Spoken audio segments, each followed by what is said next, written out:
This is the story of a boy who grows up under his master's harsh training from childhood to adulthood until the day she finally sets him free to live his own life. In the royal city, a little girl walks with her mother to the vegetable seller's shop. The shopkeeper greets her and asks where her mother is. She explains that her mother stopped to talk to someone, so she came alone. The shopkeeper smiles with gentle amusement because he knows her mother enjoys talking. The girl feels the truth in his words and quietly agrees. People nearby suddenly look up and scream in fear. Tension rises as they stare at the sky. A black dragon hovers above them. Terror spreads through the crowd.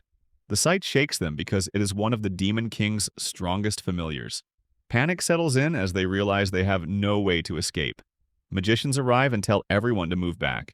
They prepare their attack spells with steady focus. Their presence brings the citizens a brief sense of safety. They draw strength from knowing the royal palace's magicians are now here. Fire magic shoots upward and explodes against the dragon. The sky shakes with the blast. The citizens watch with hope and confusion as they try to understand if the attack works. The dragon appears again, untouched. Shock hits the crowd. The magicians raise their defensive barriers and lift their shields, but they fail. The dragon releases a wave of fire and kills many people. Others fall wounded and helpless. They feel the heavy sting of defeat. The little girl searches for her mother. Fear rises as she calls for help. She scans the faces, hoping for guidance. The citizens feel the weight of impending doom. A divine and demonic barrier activates, and a figure descends as a rain of blessings falls over the wounded. Warm light touches their bodies, and their wounds begin to heal. Confusion mixes with relief. The girl looks up and sees the figure clearly. The citizens recognize him. The Black Emperor stands before them, the highest-ranked Zero adventurer. Awe fills them as hope returns. The Black Emperor unleashes his demon god spear magic at the dragon. The attack hits with absolute force and the dragon falls. He feels brief surprise at how quickly the spell works. He casts the same magic again, but the dragon suddenly breathes fire at him. He keeps casting without pause. The dragon has no escape. In the end, he defeats it. Its pieces scatter across the ground. The citizens stare in disbelief. Relief floods them and turns into celebration. They feel grateful to be alive. The Black Emperor disappears in an instant. Regret settles in the crowd because they never thanked him. The little girl feels joy as she thinks of the man who saved them. At the Adventurers Guild headquarters, the Black Emperor arrives. People ask about the mission, and he tells them it is complete. The receptionist steps forward and acknowledges his achievement. She is amazed as the dragon was thought to be undefeatable. He thanks her and says he trained for this a long time. He tells her that success would grant him freedom from the Rank 0 title. He hands her the documents confirming his retirement. Everyone watches in amazement. Only 8 people in the world hold the Rank 0 title, and each one is seen as a pillar of strength for humanity. Soon after, the Black Emperor announces his retirement. The world reacts with unrest. Guilds and kingdoms try to stop him. Others try to claim him. None succeed. 3 years pass, and he disappears without a trace. He reaches his destination and sees the start of a new path. A calm certainty forms within him. His new life begins. This moment marks the rise of the strongest unemployed man in existence. Blanc finally receives his Grade 10 Adventurer license.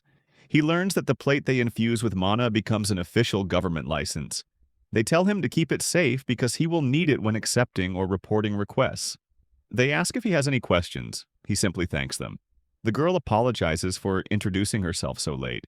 She tells him her name is Lina and welcomes him again to Claret in the Kingdom of Re-Rate. She wishes him great success as an adventurer. Blanc finds the town pleasant. He realizes that the Redula Empire, where he used to be based, was the largest nation on the continent and the home of the Adventurer Guild headquarters. The capital was prosperous, but the crowds were overwhelming. He grew tired of being constantly crushed by people. 3 years had passed since then. To hide his identity as the Black Imperial, he adopted a different combat style and chose the sword. He also thinks that in this new life, he should not even need a weapon. He feels a quiet satisfaction now that he is officially a Grade 10 adventurer. A gatekeeper notices him and realizes that his registration goes smoothly. Blanc thanks him again for showing him the way to the guild that morning. The gatekeeper wishes him well outside the town. He explains that the town stands right at the edge of Demon Forest. Having more adventurers around is always helpful. He also tells him that one of the 5 Demon Kings lives there, and another one lives across the neighboring border. Blanc recognizes the names. He knows this area has more monsters than normal regions. Even gathering common herbs becomes dangerous. The gatekeeper confirms it. Blanc realizes that small request jobs will pile up here. This is exactly why he chose this country. The gatekeeper reminds him that they are counting on him. Blanc goes to take a request. After that, he enters the real estate office. They welcome him. Blanc tells them he wants to buy a house. They explain that adventurers usually focus on hunting monsters, so most of their money goes into maintaining equipment. Because of that, they usually stay at inns and do not own private homes. Living alone in a house is rare. Still, some high-ranked parties manage to buy their own places. They add that he can rent or stay at an inn if he prefers, but having his own place to return to feels good. Blanc remembers how his master always said that. He admits he still does not fully understand the feeling, but the past 3 years have earned him enough money. With that in mind, he begins looking for a house. He wants a place as large as possible with a bathing area. They show him one at the edge of town near the open fields. They warn that monsters may appear occasionally, but advise him to take a look. Blanc agrees. The house is spacious and well arranged, just as he requested. The only drawback is its distance from the town center. Blanc finds it slightly inconvenient, but compared to living deep in the mountains, it feels comfortable. Impressed, he decides to buy it. The property dealer admits they have struggled to find a buyer due to certain circumstances. He asks him how he wants to pay. Blanc assures him there is no need to worry and will pay the full amount. He takes out the money. The dealer is shocked. After the dealer leaves, Blanc senses that he somehow creates an awkward atmosphere. He thinks about his 100 million belks.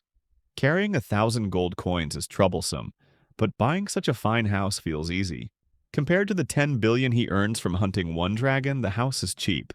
He looks around and feels that the place is slightly big for him, but cramped spaces never suited him anyway. When he looks at his grade 10 license, he feels happy to finally reach this rank. He remembered his childhood. When he registered, he was sent straight to grade 7. Everyone was astonished to see this. People begin to talk about him, expecting him to make a mistake, since being an adventurer is never to be taken lightly. His master reassures him not to mind their words. She tells him this is a world of merit, and results will prove everything. He follows her advice. As he grows, people begin to know him as the Black Emperor. They hear that he completes every request without complaint. Everyone marvels at his skill and watches his rank rise steadily. One day, his master calls him.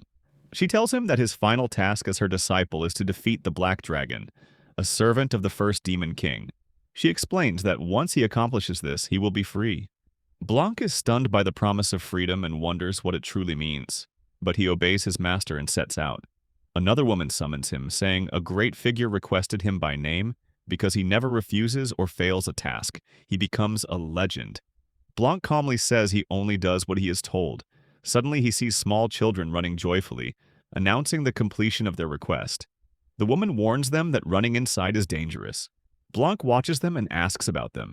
She apologizes and explains that they are new grade 10 recruits.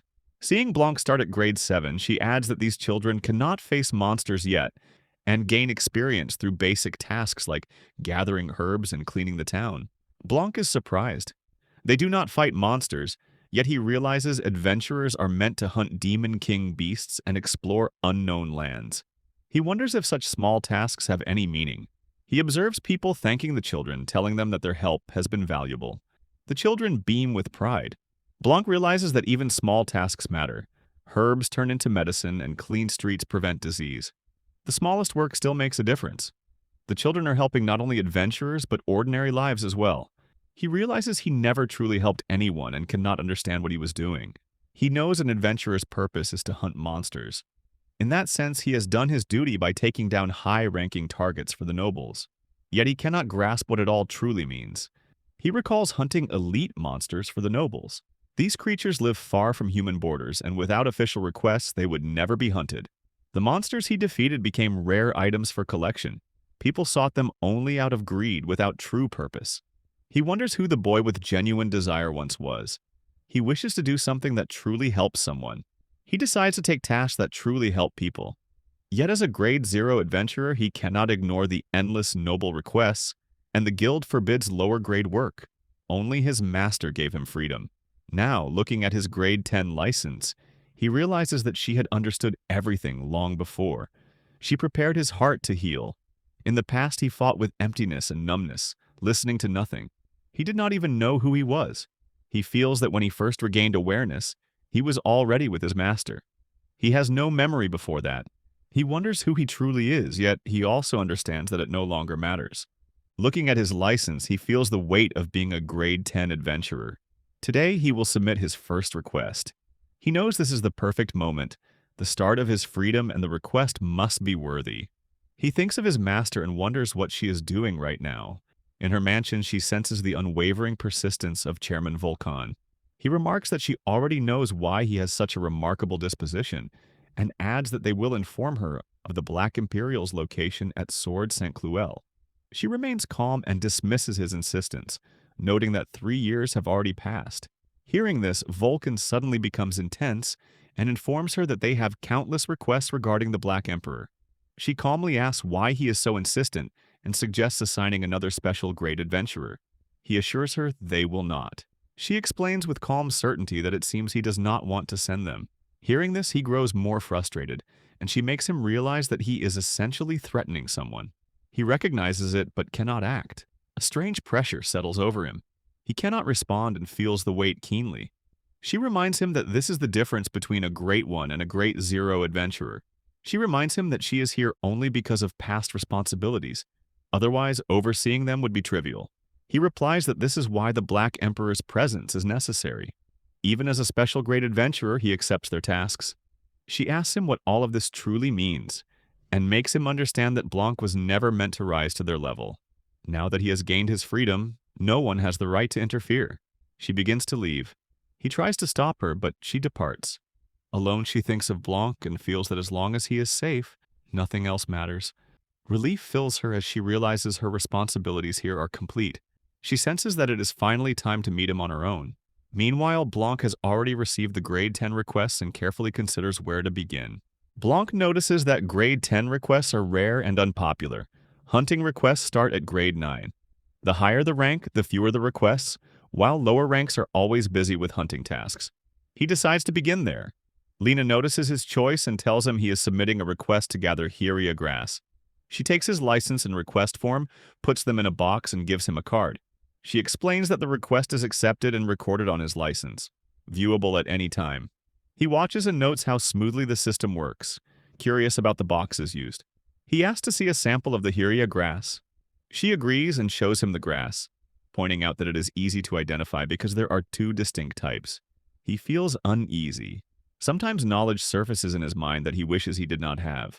The Arya grass holds the method of release, the way to convert it into medicine, and the process to make it useful. The work is important, but the constant mental strain is hard to bear. He apologizes quietly and thanks her for showing him the sample. He sets out into the forest to gather Arya grass. Soon he finds a patch and sees more around. Observing carefully, he realizes he must harvest it without damaging the roots. He cuts only the top sections and wraps them in wet cloth to preserve freshness. This ensures the grass will regrow. As he works, a slime appears nearby. He recognizes it as a normal monster, though it is the offspring of a demon king. Its instinctive aggression is clear. It attacks without discrimination as if programmed to hate humans. Blanc crushes it with his foot. Seeing its core, he realizes he could sell it, but he has no need for money. He ignores it and continues collecting herbs. After a while, he feels he has gathered enough for the day. He notices how absorbed he has become. He has always enjoyed simple, methodical work. The plants are strong, so collecting extra is not a problem. He hopes no one will refuse to buy it. When he returns, Lina greets him warmly and asks about his first request. He reassures her that everything went smoothly and shows the collected herbs.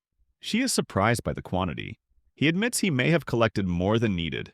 She laughs and teases him lightly. Nearby, he hears people talking about unusual activity in the demon forest. High-level monsters appear near the gate, and growls echo from within the town. They say that if it were true, the gate guards would already be in chaos. Blanc remembers that this forest is home to the 3rd Demon King, known as the most peaceful of them all. Lina smiles and tells Blanc that everyone is impressed with the Arya grass he collected, especially for a first attempt. He feels a rush of joy. She explains that Arya grass is essential for medicine, but few accept such requests, so supplies are scarce. He realizes their struggle. She adds that thanks to him, the gap can finally be filled, and he has provided great help. She hands him his license and congratulates him on completing his first request. Blanc feels genuinely happy, thanks her, and leaves cheerfully, planning to take another request the next day. He feels proud to finally be a certified adventurer. The next day, he finds a runaway cat and calms it, though it struggles fiercely in his hands. He secures the pink-collared calico and completes the request. Watching the cat's movements, he realizes it is stubborn and cautious, much like monsters. They react aggressively when he is near, and he feels guilty for startling the cat. He understands the importance of approaching such tasks carefully. He returns the cat to its owner, who thanks him sincerely. Nearby, someone notices him and confirms he is the adventurer who accepted the request.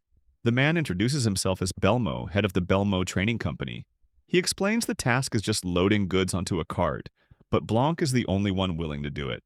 Others avoid such low reward, physically demanding work for fear of penalties. Blanc knows he can manage it and accepts any consequences, though he does not intend to cause harm. Belmo notes that they wish more adventurers would take on tasks that help the community, but he understands that fighting monsters is more exciting than such limited errands. He apologizes to Blanc and instructs his workers to load the goods onto the wagon carefully. Blanc begins, lifting items effortlessly. Belmo asks if there is a loading order. Blanc calmly says there isn't. Watching him, Belmo is astonished. The team works alongside him, impressed by his strength and determination, turning it into a friendly contest to match his pace. They lift the heavy, unstable crates with effort, and the boxes begin to fall. Blanc reacts instantly, catching them before anyone is hurt. Everyone thanks him. Still shaken from the scare, they apologize, insisting he truly saved them. Blanc reassures them that as long as no one is injured, everything is fine, and asks Belmo to check the goods. Belmo confirms nothing is damaged and assures him that both the items and the workers were helped. Everyone praises him. Blanc shrugs it off, saying it's no big deal, but Belmo insists he is far stronger than he seems. Blanc feels the weight of his training, values Belmo's recognition, yet admits he prefers his current life. Belmo feels a pang of regret but assures him he will always be welcome if he changes his mind. Blanc realizes that even someone who only knew fighting can feel genuine happiness from helping. He resolves to continue assisting people, no matter how small the task. When he arrives, Lina congratulates him on his promotion to grade 9, but Blanc declines. Surprised, she listens as he explains he prefers to stay a grade 10 adventurer. She clarifies that grade 10 is a formal rank, and completing enough tasks at grade 9 triggers automatic promotion. He asks if any alternative exists, but she confirms there are none. He realizes he has finally become the grade 10 adventurer he dreamed of. Lina notes she has never seen anyone disappointed by a promotion. She points out that most work hard for it, but he insists on staying at grade 10. She reminds him that while he is exceptional, all adventurers uphold the rank's prestige. Their duty is to protect the public. Grade 9 quests target weaker monsters, but true threats come from powerful creatures. Adventurers clear monster-filled areas and secure safe zones. Blanc finds her reasoning logical. He realizes he can focus on completing requests and protecting those who cannot defend themselves. She assures him that his grade 9 rank does not prevent him from accepting quests, and he can continue gathering herbs as before. He is pleased and asks if he can still take low-level requests. She updates his adventurer license, confirming his promotion to grade 9. He feels a mix of pride and quiet melancholy, realizing he expected to feel differently. She reassures him that a new request is already waiting. He is surprised that someone who has just reached grade 10 already has a quest prepared. At that moment, a girl approaches and asks Lina about the person she mentioned. Seeing Blanc, she immediately understands he will be her mentor. Blanc is astonished. Blanc looks at her in surprise and apologizes, admitting he is not suited to mentor others. Lina is taken aback but asks him to listen before deciding. He insists he is still inexperienced and unfit to teach anyone. She explains that the guild requested him because he has completed many grade 10 requests that other grade 9 adventurers could not handle. While he did not take every request, the ones he avoided reveal the issue. Tasks like finding lost animals may seem simple, but they rely heavily on luck, and success is never certain. Identifying rare or potent herbs is even harder and slows promotion. Blanc realizes that requests once came faster than he could manage, and he never imagined handling so many at once. Lina apologizes if it sounds like a complaint and assures him he did nothing wrong. She values the effort he put into extra requests and the quality of the herbs he provided. No one had focused on grade 10 work so seriously before, which is why the guild now asks this favor.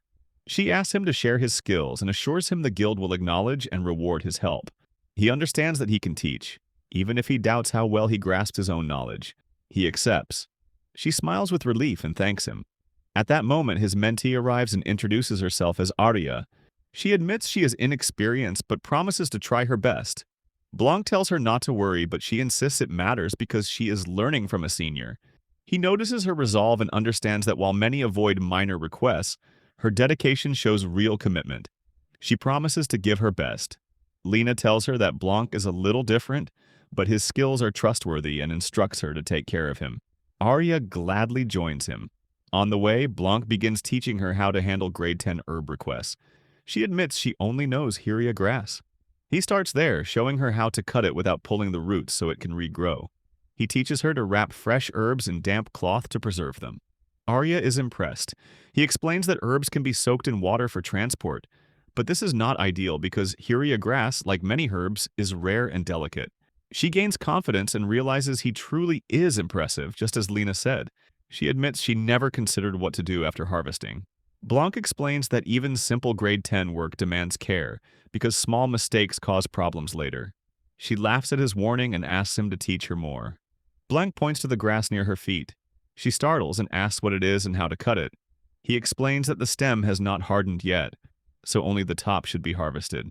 It is luluk grass, a basic herb used for preparation, but it still requires careful handling. Suddenly, Blanc feels a strange awareness and freezes for a moment.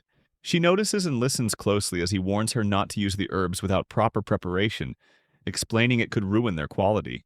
As they turn back, Lina congratulates him on reaching grade 8.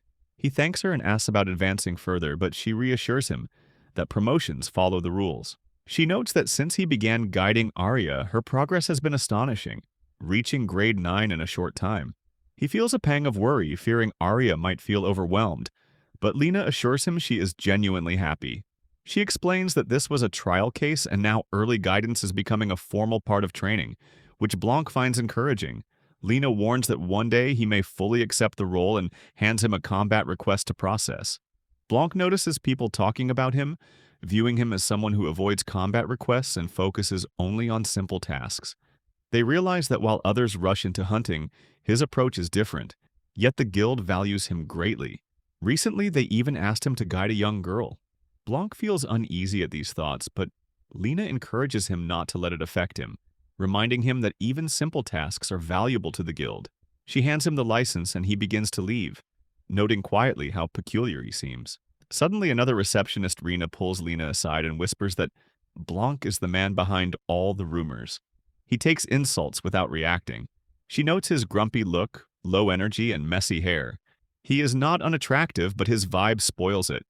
An adventurer should show drive, or he is not dating material. Lina is surprised. Rena laughs and says this is why they work the front desk, to spot strong, wealthy, promising adventurers. She mentions an adventurer named Alien. He recently reached grade 6, seems strong, and comes from a noble family. Lina explains that branches of noble families rarely meet, and life is difficult. Rena asks if she favors anyone, or would consider a partner. Lina clarifies that she has no one in mind and is not thinking about a partner. When asked how she would choose, Lina says she would prefer someone lower ranked to avoid dangerous tasks. Rena is surprised but accepts this, understanding that it means she values someone who works steadily rather than seeks risky glory. Lina adds that the focus is on staying together and supporting each other rather than wealth or status.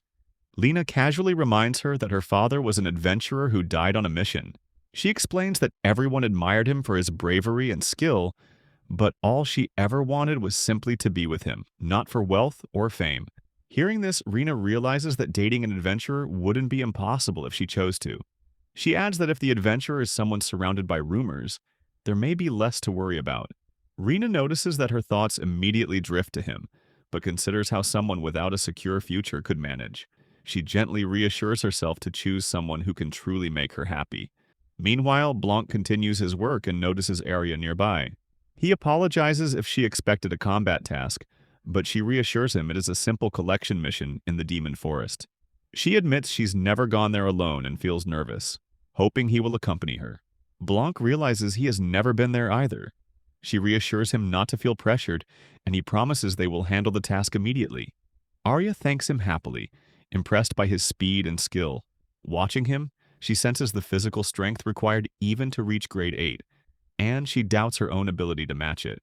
She reflects seriously on whether she can truly become the adventurer she aspires to be, but forces herself to think positively. She resolves to train harder and become stronger. Blanc notices her determination and feels reassured for her. He apologizes for making her wait, and they set off together, walking through the forest. Meanwhile, in the forest, the dark force senses his presence in a strange way. She wishes for a peaceful life, hoping to avoid any trouble. She thinks of the sixth Demon King, and a dark power begins to stir. Suddenly, a monster attacks Blanc and Arya. She reacts instantly and defeats it with a single water ball spell. Blanc watches, impressed. She blushes and admits she trains hard to become a capable adventurer. Observing the area, Blanc realizes that only smaller monsters appear near the forest edges, so even lower-ranked adventurers could handle it. He notes her potential and dedication. Arya recalled how, 3 years ago, her city had been attacked by the Black Dragon. Soldiers had fought bravely, but the city had fallen and civilians had fled. She had felt helpless and ready to give up. Then the Black Emperor appeared. He had stopped the dragon with a magical barrier and healed the city. She had watched in awe as he helped ordinary people, not just fought. His kindness had felt like that of a guardian, and he had defeated the Black Dragon in a single strike. Witnessing this, she had decided to become an adventurer who protects people.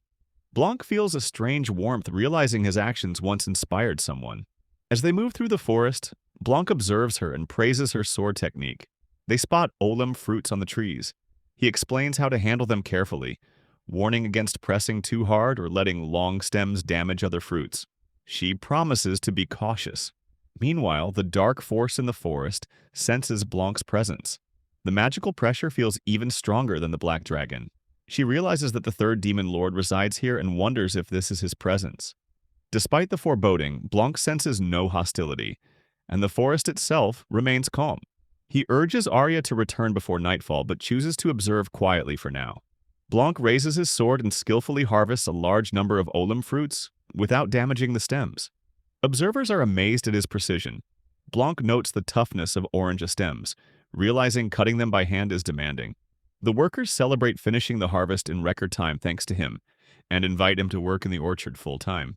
He politely declines, grateful for the offer, while they tease him, laughing that the girls all seem smitten. Blanc works tirelessly, and a knight notices his dedication. He points out that Blanc travels daily through the fields to gather herbs and helps people in the city. The knight reminds him that rest is important, but Blanc assures him he does not feel overworked. Watching him, the knight sees the spirit of a true adventurer and suggests he take time to rest and explore Claret City at his own pace. Blanc realizes that he has always chased one task after another, never thinking about rest. Nearby, the chef is impressed by his resolve. He explains that while many adventurers are drawn to the demon forest, the city has much to see and experience. He offers Blanc some food, showing care and seriousness. Blanc is surprised but grateful. The knight reassures him not to worry about his presence. Blanc acknowledges the value of learning and experiencing a new place, and decides to explore Claret more deliberately. The chef teaches him about the city's food and cooking.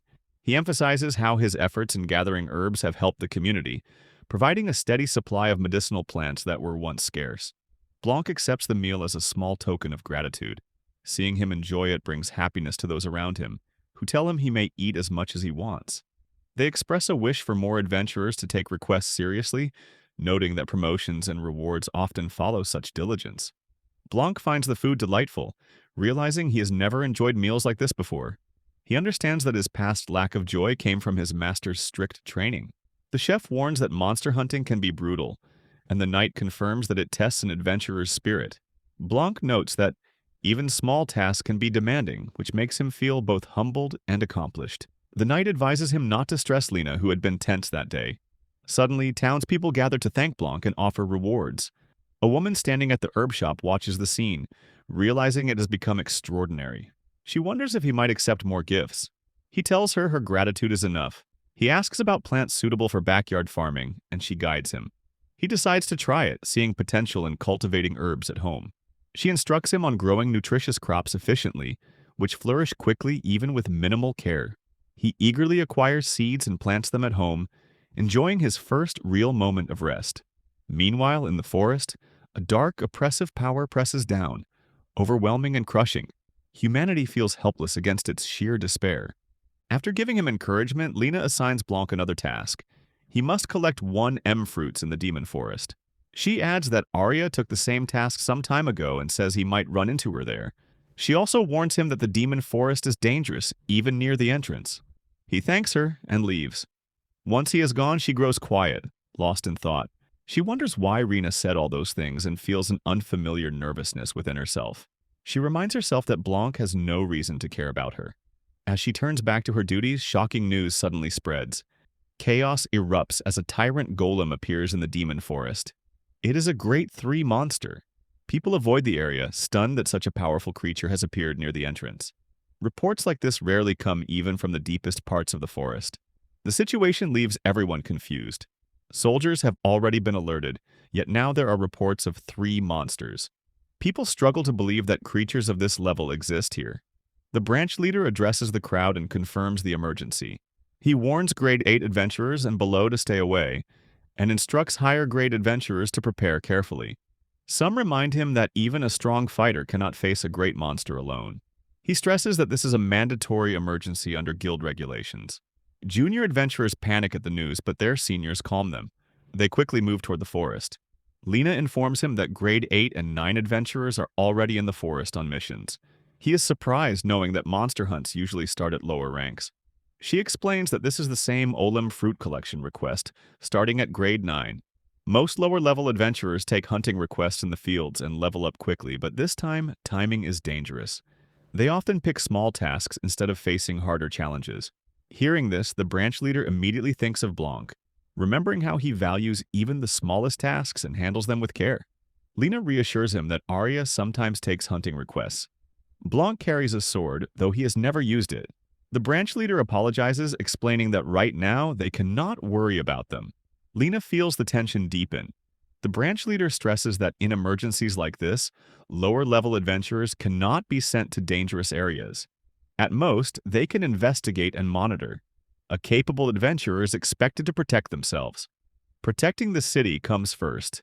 Lina reflects on Blanc and Arya. She feels concern and unease. Meanwhile, in the forest, Arya lies injured. She refuses to die and remembers the Black Emperor, hoping he will come to save her. Blanc enters the demon forest and notices that no Olem fruits or herbs remain. He wonders if Arya arrived earlier, but recalls that only a few days ago he warned her not to overharvest. Even the spirits have left the area empty, leaving no traces. He feels a surge of pressure, realizing that at this pace his first errand could fail.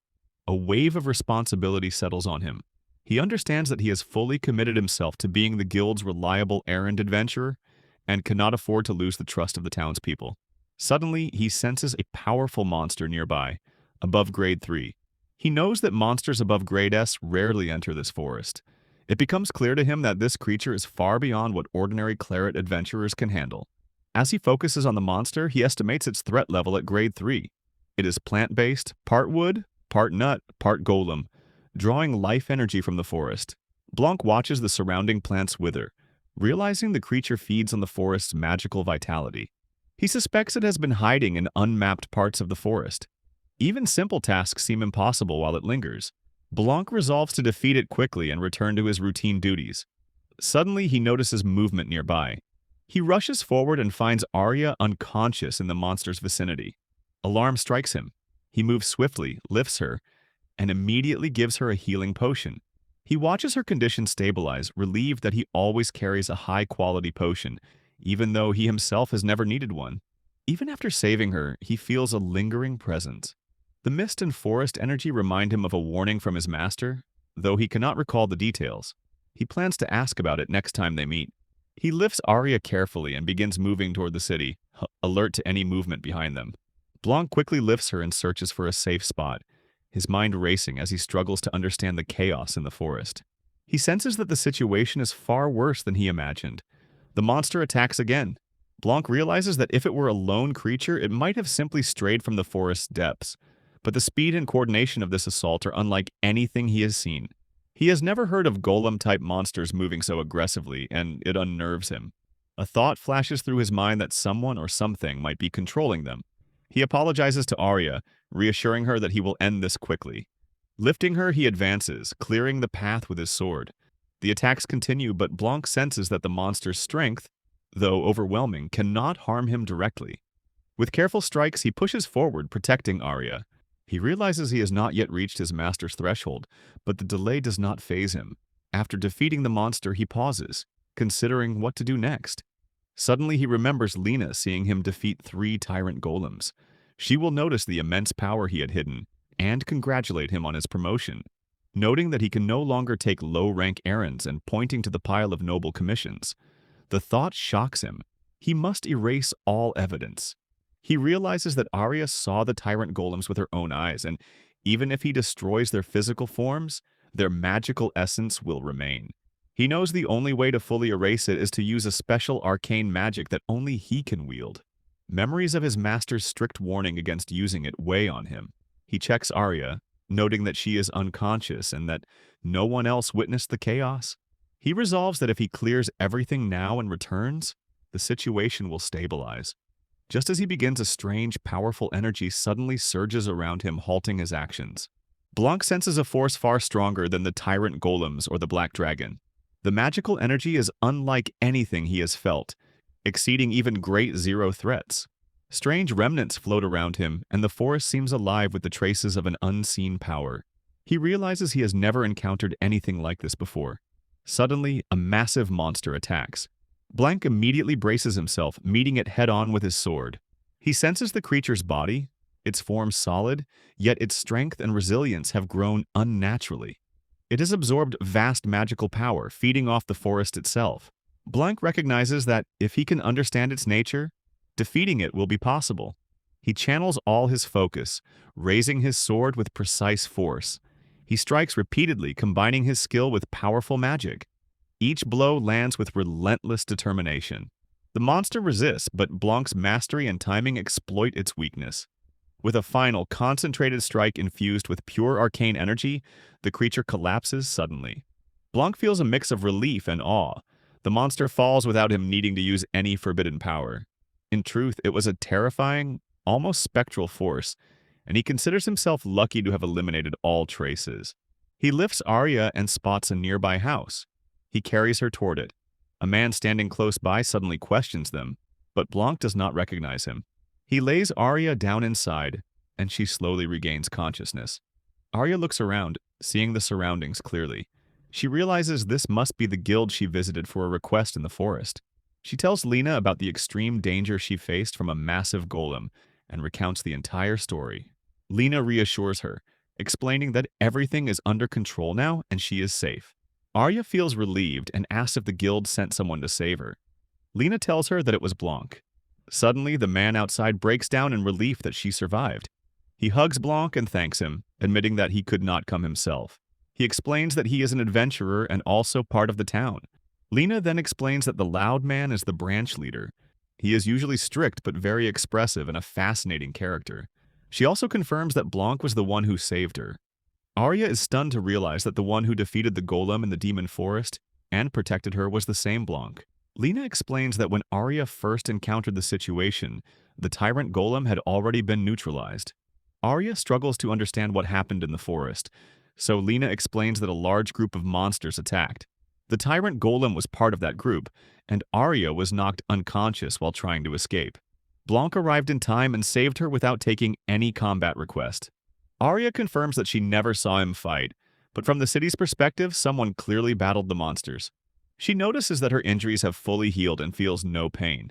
She senses that whoever fought did so with great skill and was likely a high-ranking adventurer. She knows she must thank the one who saved her, and turns toward Blanc with gratitude, but he is busy speaking with the branch leader, so she decides to wait. After that, Blanc tells Lina that he wants to take on another request. Lina happily explains that once he ranks up, he will be able to accept combat missions in the Demon Forest, usually around ranks 5 or 6. He then reflects on the Tyrant Golem incident. Lina reminds him that the forest is vast and that while missions are important, adventurers' lives matter more. She adds that low-rank adventurers are now taking most of the townside jobs they once avoided, leaving very few available. She hints that this situation could be his chance as a promotion exam candidate. Here I am.